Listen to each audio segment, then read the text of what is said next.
तो भाई लोग कैसे हो आप लोग। तो स्वैलो स्टार के नेक्स्ट इन नोवेल के एपिसोड नंबर 117 में आपका स्वागत है। तो चलिए शुरू करते हैं, लेकिन इससे पहले अगर आपने मेरे चैनल को सब्सक्राइब नहीं किया तो सब्सक्राइब करके बेल आइकन दबाना ना भूलें। तो जैसा कि हमने पिछले एपिसोड में देखा कि पूला को ऑटोमन रेस का शिप मिला था और वो अपने लीडर को इसके बारे में बताता है, और जब उसका हेड ऑटोमन रेस के शिप के बारे में सुनता है तो वो भी हक्का बक्का रह जाता है। और फिर पूला कहता है कि उस शिप की हाइट 1200 मीटर है और उसका लोएस्ट पॉसिबिलिटी भी डी ग्रेड के हो सकता है।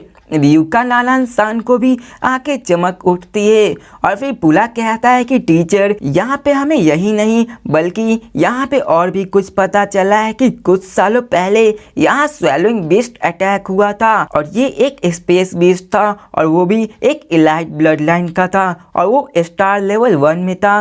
तो इसका मतलब ये हुआ कि वो अभी बच्चा ही था। अब यूके नालान जब ये सुनता है कि वहाँ पे एक स्पेस बीस्ट था तो वो और भी ज़्यादा शॉक हो जाता और कहता है कि अगर वो स्पेस बीस्ट जिंदा होगा तो वो उस पूरे ऑटोमन शिप से भी ज़्यादा महंगा होगा। लेकिन वो यूथ कहता है कि वो स्पेस बीस्ट मारा गया है, इसलिए हम लोग अभी उसके डेड बॉडी को ढूंढ रहे हैं। अब जब वो सुनता है कि वो स्पेस बीस्ट मारा गया तो यूका नाराज हो जाता है और फिर वो पूला से पूछता है कि तुम्हारा डाटा और सैंपल कैसा चल रहा है।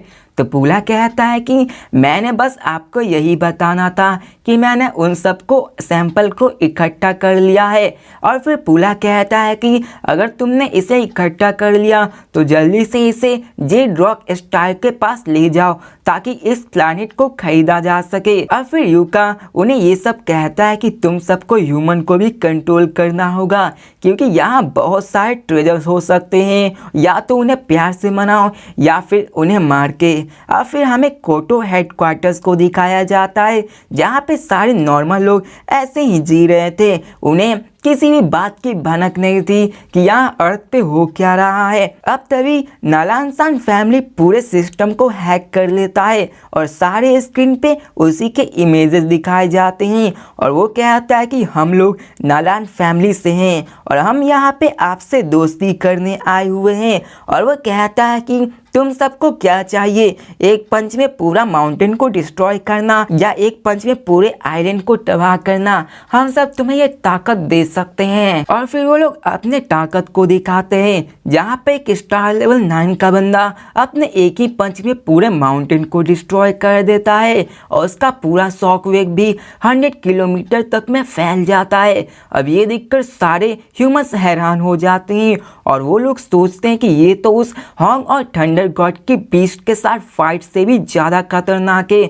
और ये तो एक न्यूक्लियर वेपन से भी ज़्यादा डिस्ट्रक्टेबल है। और फिर पूला कहता है कि हम लोग यहाँ शांति के लिए आए हैं और हम लोग किसी भी सिटी को अटैक नहीं करेंगे और यहाँ पे किसी को मारेंगे नहीं, और अगर हम लोग चाहेंगे तो पूरे धरती को एक ही घंटे में डिस्ट्रॉय कर सकते हैं, लेकिन हम ये नहीं करना चाहते हैं। और फिर वो स्माइल देते हुए कहता है कि हम लोग यहाँ पीस के लिए आए हैं, लेकिन तुम्हारे सारे बड़े एचलन्स उन आइलैंड के कैसल में छिपे हुए हैं, इसलिए मैं उन्हें बाहर आने को कहता हूँ और ये उनके पास एक ही चांस होगा। और वो कहता है कि उन्हें आके हमें रिस्पेक्ट देने को कहो, अगर वो हमारी बात नहीं मानेंगे तो मैं अपने फोर्स को यूज करूँगा। और वो अर्थ को 12 घंटे का टाइम देता है और कहता है कि इस 12 घंटे में तुम अपने सारे बड़े एथलेट्स को मना लो वरना अंजाम भुगत लेना। और वो कहता है कि हर घंटे तुम्हारा एक एक सिटी डिस्ट्रॉय कर दिया जाएगा, इसलिए तुम जल्दी करो वरना ह्यूमैनिटी नहीं बच पाएगी। अब धरती के सारे लोग इसे देख रहे थे और ह्यूमैनिटी के पास से 12 घंटे ही थे। अब ऊपर एचलेंस भी इसके डिस्कशन करने में लगे थे और आपस में वोट करने लगते और कहते हैं कि उन हर वोट के कारण उन 6 बिलियन लोगों की जान दांव पे लगी हुई है। अब सारे लोग अपने एचलेंस के सामने भीख मांगने लगते हैं ताकि वो अपने आप को सरेंडर कर सके, क्योंकि हर किसी को अपनी जान प्यारी थी। अब चारों तरफ केओस सा मच जाता है और यहाँ पे फिर जिजिन लू फेंग को कॉल करने लगती है ताकि वो यहाँ के सिचुएशन को लू फेंग को बता सके। और अभी सब लोग बहुत ज़्यादा नर्वस थे और अब फिर दो प्लानेट पे लू फेंग, थंडर गॉड और होंग खुशखबरी का इंतजार कर रहे थे। और अब फिर 3 घंटे 29 मिनट बाद ही वो आदमी बाहर आता और कहता है कि सब कुछ सेटल हो गया है और वो लू फेंग को कांग्रेचुलेशन देते हुए कहता है कि अब आप एक अर्थ के लीडर हो गए हैं। अब लू फेंग, थंडर गॉड और होंग तीनों बहुत ज़्यादा एक्साइटेड हो जाते हैं और उसी वक्त कुछ बदलाव करने के बाद लू फेंग को स्टेटस ऑफिशियली एक प्लैनेट लीडर का हो जाता है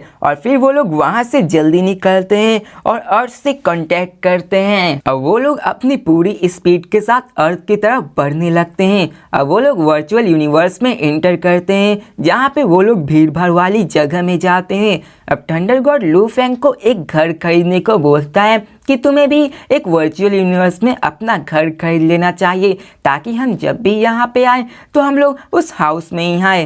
तो लू फेंग कहता है कि ठीक है, लेकिन इसके बारे में हम बाद में बात करेंगे। और वो लोग अभी अर्थ के साथ कांटेक्ट करते हैं। अब सब लोग एक प्राइवेट रूम में जाते हैं जहाँ पे उन सबका सामने जिजिन आती है और वहाँ पे लू फेंग अर्थ पे क्या हो रहा है इसके बारे में पूछता है। तो जिजिन उसे फुटेज भेजती है जिसमें पूरा सबको अपनी बात बता रहा था। अब लू फेंग, होंग और थंडर गॉड इसे देखकर बहुत ज़्यादा गुस्से में आते हैं और फिर होंग जिजिन से पूछता है कि सिस्टर इन लॉ इस फुटेज को कितने समय पहले रिकॉर्ड किया गया है।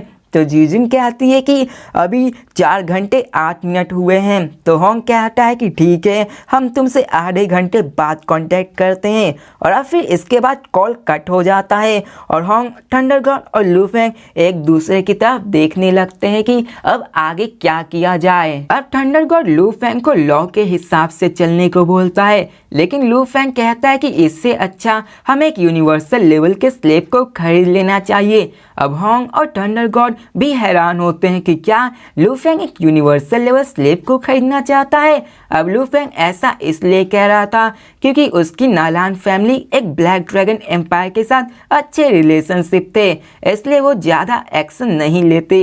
अब फिर इसके बाद लू फेंग उन स्लेब्स के ऑनर को कॉन्टेक्ट करता है और फिर स्क्रीन पे वो आता है और लू फेंग को ग्रीट करता है और कहता है कि आप कैसे हैं। अब लू फेंग भी स्माइल करता है और पूछता है कि क्या तुम्हारा बॉस एक यूनिवर्सल लेवल का स्लेब को अरेंज करा सकता है। अब वो बंदा भी हैरान था। अब वो बंदा जानता था कि इसमें बहुत मशक्क़त होने वाली है और इसमें बहुत ज़्यादा रिस्क भी होने वाला है।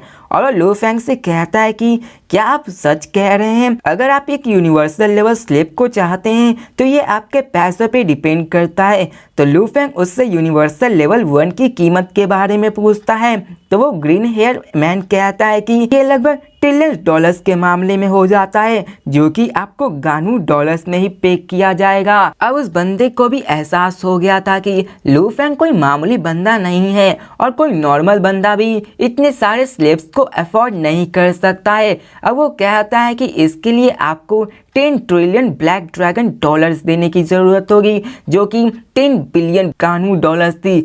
अब ये सुनकर लू फेंग खुद को कर्ज करता है और वो उनसे कहता है कि अभी इसको रखो, मैं तुमसे थोड़ी देर बाद में बात करता हूँ। तो वो ओनर भी इसके लिए मान जाता है। अब वो जानता था कि लू फेंग एक बड़ा कस्टमर होने वाला है और कौन जानता है कि अब की बार लू फेंग कितने बड़े अमाउंट को लेके आएगा। अब इसके बाद कॉल कट हो जाती है और होंग, थंडर गॉड और लू फेंग फिर से एक दूसरे की तरफ देखने लगते हैं। और लू फेंग कहता है कि मुझे लगा था कि ये 2 और 3 ट्रिलियन ब्लैक ड्रैगन डॉलर्स में ही हो जाएगा, लेकिन अभी मेरे पास 7.9 बिलियन गानू डॉलर्स ही हैं और इसके लिए तो 10 बिलियन गानू डॉलर्स चाहिए, जो कि अभी मेरे पास बहुत कम है। तो भाई लोग, इसी के साथ ये वीडियो भी खत्म होती है। तो मिलते हैं नेक्स्ट वीडियो में और देखते हैं क्या लू फेंग यूनिवर्सल स्लेब को खरीद पाता है या फिर नहीं, या फिर कोई और तरीका वो यूज करने वाला है। तो मिलते हैं नेक्स्ट वीडियो में, तब तक के लिए बाय।